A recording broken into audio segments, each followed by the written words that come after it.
libur ya tuh dari Kamis, Jumat, Sabtu, Minggu. Nah ibu tuh mau absen kalian sambil kalian ceritain juga ya liburan kemarin itu kalian kemana? Oke bu.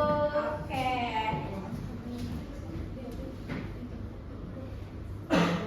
Oke sekarang dimulai dari Bulan. Bulan kemarin liburan kemana Bulan? Kalau aku sih ke rumah nenek di luar kota. Oh seru banget, di mana tuh? Di Bandung. Wow seru banget. Kenapa Bandung? Persib. Coba tanya nenek saya. Oke lanjut sekarang siapa nih? Nova kemana? Aku di rumah doang bu sambil masak-masak. Produktif banget. Masak nasi. Oke lanjut Andini kemana? Kalau saya ke pantai, Bu. Wow seru banget. Kalau Nisa, aku ke Curug Bu sama teman-teman. Anak awal banget ya, geografi banget. Nah itu pas ke pantai sama ke Curug aman kan? Gimana gak ada kejadian apa-apa kan? Aman, Bu.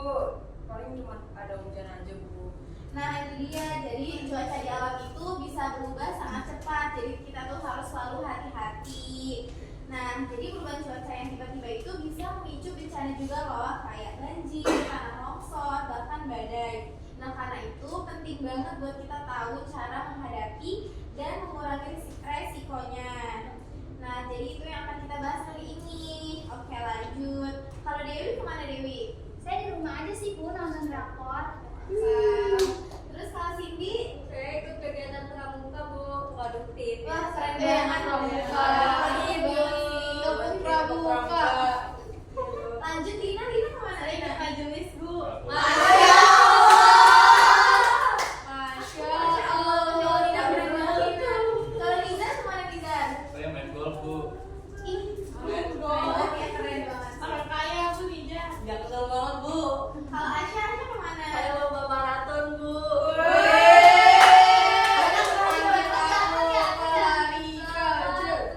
Oh keren banget, jadi semuanya tuh punya kegiatan yang sangat positif. Nah sekarang waktunya kita untuk mulai belajar. Siapa yang udah hadir hari ini? Hadirnya hadir semua bu. Ilham hadir. Hadir bu. Ferdi Hadir. hadir, alhamdulillah. Jadi sebelum kita mulai hari ini, ibu minta ketua kelas untuk pimpin doa. Baiklah. Sebelum memulai pelajaran, alangkah baiknya kita berdoa. Doa dimulai. Doa selesai. Memberi salam. Assalamualaikum warahmatullahi wabarakatuh. Oke, warahmatullahi wabarakatuh. Nah di sini siapa sih yang pernah ngerasain gempa bumi? Saya. Waktu itu gimana rasanya, panik nggak? Iya baik banget soalnya bapak pada goyang gitu bu. Nah itu Goyang. iya. Kalau Lina pernah ngalamin banjir nggak? Pernah bu sampai sedengkul gitu. Ya Allah, Lina banget bu. Nah itu tuh karena curah hujan yang tinggi atau saluran airnya tuh terhambat? Itu karena apa? Dua-duanya bu. Nah iya, jadi itu tuh contoh nyata. Kadang bencana tuh bukan cuma karena alam, tapi juga karena ulah manusia. Contohnya tuh buang sampah sembarangan atau menebang pohon sembarangan. Nah jadi kalau seandainya bencana kayak banjir atau gempa terjadi di sekitar kita tuh menurut kalian apa yang bisa kita lakukan supaya dampaknya tuh nggak semakin besar? Evakuasi cepat sih bu. Siap-siap darurat. Darurat bu. Nah oke keren banget. Nah jadi hal seperti itu tuh termasuk dalam mitigasi bencana. Oke. Jadi kalian tahu nggak kenapa Indonesia tuh sering banget terjadi bencana? Karena kita tuh berada di ring of fire. Oke keren banget. Jadi Indonesia tuh berada di pertemuan 3 lempeng besar dunia. Contoh itu yaitu ada Indo-Australia, Eurasia, sama Pasifik. Nah itu sebabnya kita tuh sering mengalami gempa, letusan gunung berapi, banjir, sama tanah longsor. Nah jadi tapi bukan berarti tuh kita cuma bisa pasrah. Nanti justru kita tuh tinggal di wilayah rawan bencana. Itu kita tuh harus tahu bagaimana cara menghadapi dan mengurangi dampaknya. Oke, kita lanjut aja ya.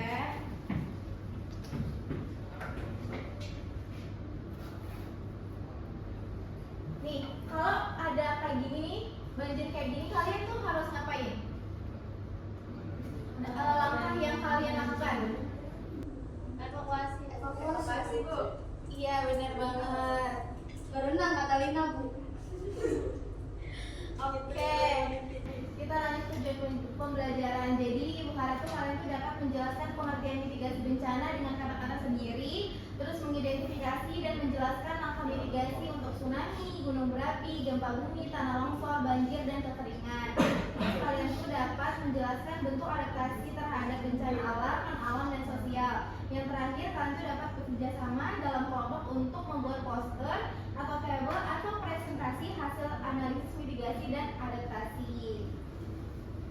Oke, jadi kita langsung masuk ke pengertian dari mitigasi bencana. Udah siap belum belajar hari ini? Siap. Siap. Oke, jadi langsung aja ya. Nah, jadi teman-teman kita mulai masuk ke materi utama yaitu mitigasi bencana.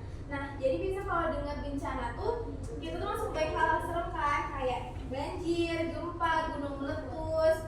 Nah, tapi sebenarnya yang paling penting adalah gimana cara kita nyiapin diri menghadapi bencana itu. Itu yang namanya mitigasi. Nah, jadi mitigasi bencana adalah serangkaian upaya untuk mengurangi risiko dan dampak bencana melalui penyuluhan, pembangunan fisik, peningkatan kapasitas masyarakat, serta perencanaan kebijakan yang tepat untuk keselamatan dan keberlanjutan lingkungan.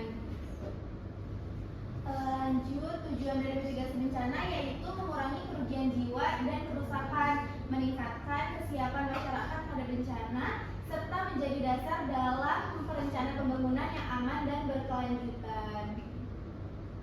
Nah, jadi jenis mitigasi bencana itu ada struktural dan non-struktural. Nah, mitigasi struktural itu melibatkan pembangunan fisik seperti tanggul dan bangunan tahan gempa, sedangkan mitigasi non-struktural mencakup penyuluhan, pendidikan kebencanaan, simulasi evakuasi, dan penguatan peraturan. Nah, jadi kali ini mitigasi berdasarkan kearifan lokal. Nah, mitigasi bertujuan mengurangi kerugian jiwa dan kerusakan, meningkatkan kesiapan masyarakat terhadap bencana, serta menjadi dasar dalam perencanaan pembangunan yang aman dan berkelanjutan. Nah, ini yang pertama itu ada mitigasi bencana gunung api. Contoh mitigasi gunung berapi yaitu membangun tanggul lahan, membuat peta kawasan rawan bencana, melakukan pemantauan aktivitas vulkanik secara berkala, serta penyelenggaraan sosialisasi dan tanggap darurat. Selanjutnya ada mitigasi bencana tsunami, dilakukannya itu dengan penanaman mangrove di wilayah pesisir, sistem peringatan dini tsunami, peningkatan terkait gempa laut, serta pembangunan jalur evakuasi dan tempat pengungsian di daerah pantai. Lanjut, ada mitigasi bencana gempa bumi. Mitigasi itu dilakukan melalui pembangunan rumah tahan gempa, pemetaan risiko, pengaturan perabotan rumah, simulasi evakuasi, serta edukasi cara berpindah saat dan setelah gempa terjadi. Selanjutnya ada mitigasi bencana tanah longsor. Nah, langkah mitigasi tanah longsor ini meliputi penghindaran pembangunan di daerah rawan longsor, terus penanaman tanaman berakar kuat, pembangunan terasering, penguatan lereng, dan relokasi pemukiman jika diperlukan. Selanjutnya ada mitigasi bencana banjir, yaitu dilakukan dengan pembangunan waduk, tanggul, reboisasi daerah hulu, pengerukan sungai, dan penataan permukiman agar tidak berada di bantaran sungai. Yang terakhir ada mitigasi bencana kekeringan. Nah, kegiatan mitigasi yang kekeringan itu termasuk pembangunan waduk dan irigasi, reboisasi, konservasi air, pemantauan penggunaan air, dan sosialisasi penghematan air kepada masyarakat. Oke. Nah, jadi kalian lihat kan setiap bencana itu beda-beda cara penanganannya, tapi semuanya itu punya tujuan yang sama, yaitu biar kita tidak terdampak kalau bencana itu datang. Nah, sekarang Ibu mau buat diskusi per kelompok ya. Ibu mau bagi-bagi kelompoknya. Kelompok 1 itu ada Asya, Nizar, sama Lina itu bahas gunung api.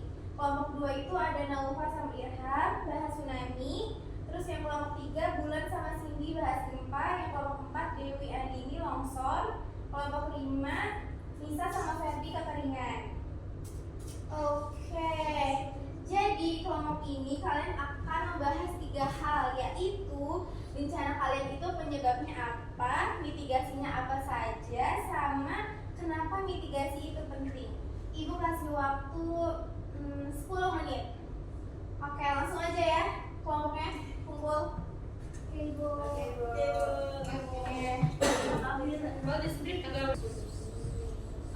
Jadi gimana ini?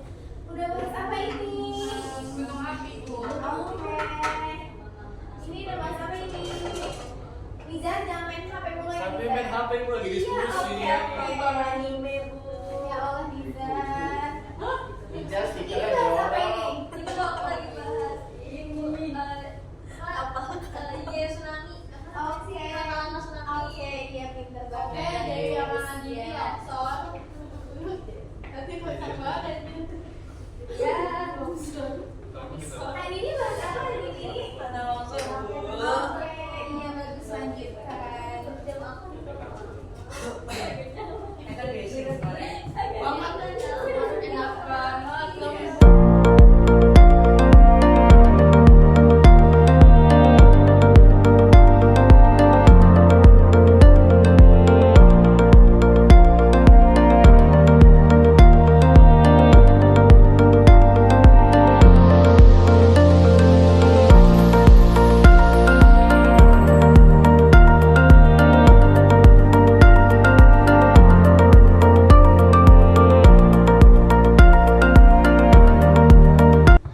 Oke, anak-anak diskusinya udah belum? Sudah, Bu. Oke, lanjut presentasi aja ya. Siapa yang mau duluan nih? Saya kamu satu. Bar. Ayo. Oke, Ya. langsung aja Ya, dulu. maju. Jadi jangan. Siapa sih? Boleh, jangan lupa perkenalan dulu ya. Baik, assalamualaikum warahmatullahi wabarakatuh. Waalaikumsalam warahmatullahi wabarakatuh. Kami di sini kelompok 1 membahas gunung api. Saya Lina. Saya Asya. Saya William.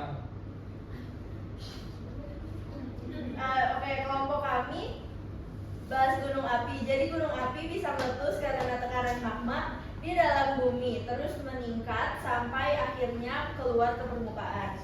Waktu meletus, gunung bisa ngeluarin abu, lava, sampai awan panas yang bahaya banget buat warga sekitar. Makanya orang-orang yang tinggal di dekat gunung harus benar-benar waspada kalau aktivitas gunung mulai naik. Selanjutnya, untuk mitigasinya itu salah satu langkah pentingnya adalah pemantauan aktivitas gunung menggunakan seismograf dan sensor gas. Dari alat itu kita kudu bisa tahu apa aktivitas gunung meningkat atau masih aman. Selain itu dibuat juga peta rawan bencana biar warga bisa tahu zona mana yang aman dan mana yang harus segera dikosongkan kalau status gunung mau meletus. Nah, terus ada juga pembangunan tanggul lava yang fungsinya itu buat ngarahin aliran lahar supaya nggak masuk ke pemukiman. Nah, semua langkah mitigasi ini penting banget karena kalau masyarakat nggak dapat informasi yang jelas atau nggak tahu zona bahayanya, evakuasi itu bisa terlambat. Dengan mitigasi ini, warga bisa lebih siap dan nggak panik nih kalau gunung menunjukkan tanda-tanda mau meletus. Oke, terima kasih kelompok 1. Ada yang ingin ditanyakan nggak, teman-teman? Banyak. Oke, terima kasih kelompok 1. Boleh duduk kembali. Baik, sekian dari presentasi kelompok kami. Wassalamualaikum warahmatullahi wabarakatuh. Waalaikumsalam warahmatullahi wabarakatuh. Lanjut kelompok 2. Dua, Nova Irham. Irham bagus ya?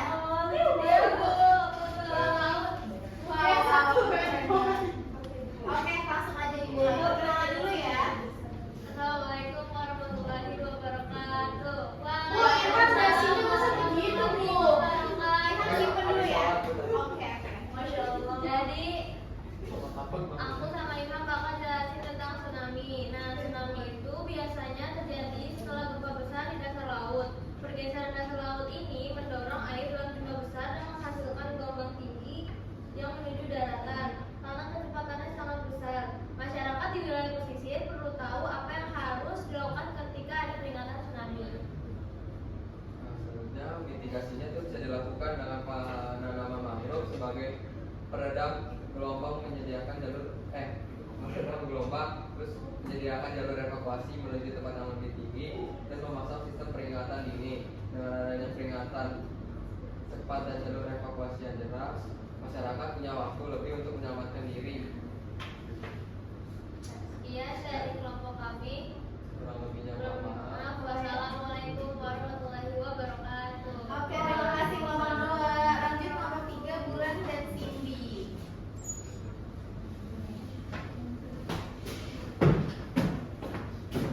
Aduh, berat banget. Sombong, sombong. Baru dapat hadiah ya Cindy? Iya, dari Covid. Nyopet. Wow, pasti mahal banget ya ini. Iya, jangan rumah. Oke, lanjut aja. Boleh langsung presentasi. Ya, ini kirim aja. Coba ini lampunya lebih gede. Mana? Oke, lanjut. Oke, baik. Assalamualaikum warahmatullahi wabarakatuh. Waalaikumsalam warahmatullahi wabarakatuh. Oke, kami dari kelompok 3 ingin mempresentasikan hasil diskusi kami yaitu gempa bumi. Dulu ya Cindy. Oke, jadi gempa bumi ini terjadi karena pergeseran lempeng bumi yang menyebabkan getaran. Kenapa? Karena gempa bumi datang tiba-tiba tanpa tanda-tanda. Masyarakat harus benar-benar siap. Jadi, getaran gempa bisa merobohkan bangunan dan menjatuhkan benda-benda di dalam rumah. Nah, mitigasinya itu bisa dilakukan dengan membangun rumah tahan gempa, terus menata perabot agar tidak mudah jatuh, terus juga melakukan latihan evakuasi secara rutin. Mitigasi ini juga penting supaya ketika gempa itu terjadi, masyarakat itu nggak panik, terus bisa langsung pindah ke area yang lebih aman. Dengan latihan ini, warga jadi tahu apa yang harus dilakuin dan nggak bingung gitu. Oke, terima kasih Itu sih penjelasan dari dia. Ada yang mau nanya nggak nih teman-teman? Ada cukup. Keren banget. Iyalah, karena kita tuh udah keren. Oke, terima kasih kelompok 3, boleh duduk kembali. Terima kasih, Bu. Lanjut kelompok 4, Dewi dan Anjini. Bang Sol.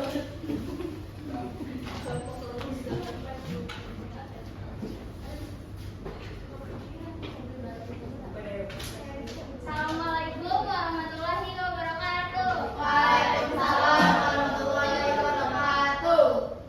Jadi kelompok kita, kelompok 4 udah nemuin hasil diskusi kita tentang tanah longsor. Jadi tanah longsor itu biasanya terjadi di daerah yang memiliki lereng curam, terutama saat hujan deras dan tanah yang menjadi jenuh air. Nah, terus tanah longsor juga bisa menyeret tanah, batu, dan pepohonan ke bawah sehingga membahayakan rumah atau jalan yang berada di bawahnya. Terus juga mitigasinya untuk mengurangi risiko longsor dilakukan pembuatan terasering, penanaman tanaman berakar kuat, dan pembangunan penahan tebing atau dinding penguat. Mitigasi ini penting karena menjaga kestabilan tanah dan mencegah tanah bergerak tiba-tiba saat hujan deras. Dengan begitu, potensi longsor bisa berkurang secara signifikan. Oke, jadi sekian dari kelompok kita. Assalamualaikum Warahmatullahi wabarakatuh. Terima kasih kelompok 4. Lanjut terakhir kelompok 5, Nisa dan Ferdi.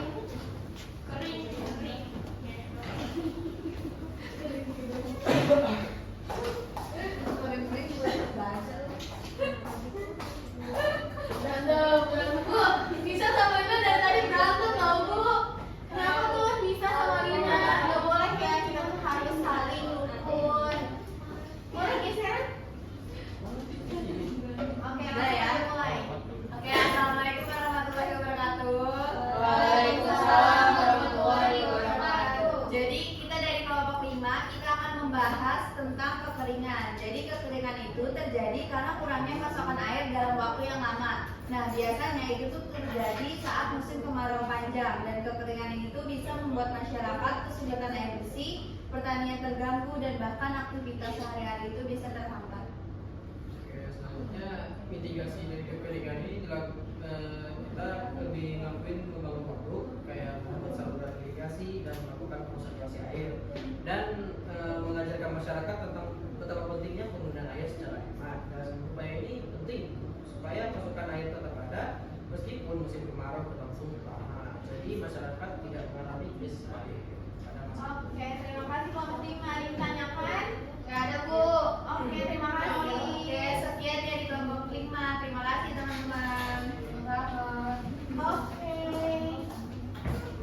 Kita lanjut. Bagus ya presentasinya, udah pada paham. Nah, sekarang ada yang bisa bacain kesimpulannya nggak? Iya, Bu. Oke, boleh Bulan. Oke, jadi kesimpulannya untuk pembelajaran kita hari ini tuh mitigasi bencana itu sangat penting untuk mengurangi risiko dan dampak melalui upaya fisik dan non fisik. Jadi dengan memahami jenis bencana yang sudah kita bahas hari ini, kita sebagai masyarakat itu dapat lebih siap dan tangguh dalam menghadapinya, Bu. Oke, terima kasih Bulan. Nah, selanjutnya kita mau ada kuis ya. Nah, nih pertanyaan pertama. Tujuan utama dari kegiatan mitigasi bencana adalah B. Mengurangi risiko dan dampak yang ditimbulkan. Oke, kita lihat jawabannya. Benar. Selanjutnya, mitigasi bencana gempa bumi dapat dilakukan dengan cara berikut kecuali B. benar ya nih? Benar. B. Oke, lanjut. Benar. Selanjutnya, mitigasi bencana tsunami salah satunya dilakukan dengan A. apa tuh? Penanaman mangrove. Oke, kita lihat jawabannya. Benar. Selanjutnya ada Ya. Nah, jadi tugas kalian buat minggu depan yaitu buat poster berdasarkan hasil diskusi per kelompok. Nah, harus rapi sama jelas, tulisannya tuh harus kelihatan. Nah, kalian tuh bisa desain itu di Canva ya, boleh pakai ilustrasi, warna, dan apapun yang penting isi posternya itu harus ada penyebab bencananya, cara mitigasinya, dan kenapa mitigasinya itu penting. Minggu depan udah harus dikumpulin ya, dan ini kelompoknya yang tadi maju, oke? Oke, Bu. Oke. Jadi terima kasih banyak buat pembelajaran hari ini. Kalian tuh udah pada semangat banget. Sampai jumpa minggu depan. Jangan lupa tugasnya, oke?